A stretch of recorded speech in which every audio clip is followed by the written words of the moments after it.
Foot গধূলি ধাৰাবাহিকখনৰ আজি নিশা আহিবলগীয়া এপিছডৰ প্ৰমো বৰ্তমান মুকলি হৈছে আৰু আজিৰ প্ৰমোত বাৰু আমি কি দেখিবলৈ পাইছোঁ আহকচোন আমি অকণমান চাই লওঁ। আজিৰ প্ৰমৰ প্ৰথম ভাগত আমি দেখিবলৈ পাইছোঁ প্ৰিয়াংশুৱে কৈ আছিল কি কৰা যায় বাৰু সেই ছোৱালীজনীক লগ পাবলৈ মই মাহীহঁতৰ পৰাই ইনফৰমেশ্যন ল'ব লাগিব, নহ'লে বেলেগ উপায় নাই।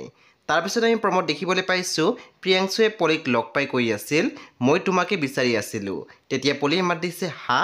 পুনৰ প্ৰিয়াংশুৱে কৈছে পুনৰ আমি দেখিবলৈ পাইছোঁ পলীয়ে মাত দিছে হেল্ল' মোক এনেকৈ বিচাৰি থকাৰ কোনো দৰকাৰ নাই, মই আপোনাৰ টকা মাৰি পলাই নাযাওঁ।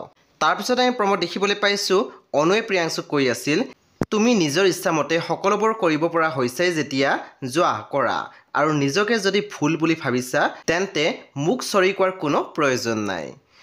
বন্ধু বান্ধৱীসকল আজি নিশা 8:30 বজাত ৰং টিভিত আহিবলগীয়া ফুট গধূলি ধাৰাবাহিকখন খুবেই বেছি ইণ্টাৰেষ্টিং হ'বলৈ গৈ আছে। আপোনালোকে চাবলৈ একেবাৰে নাপাহৰিব।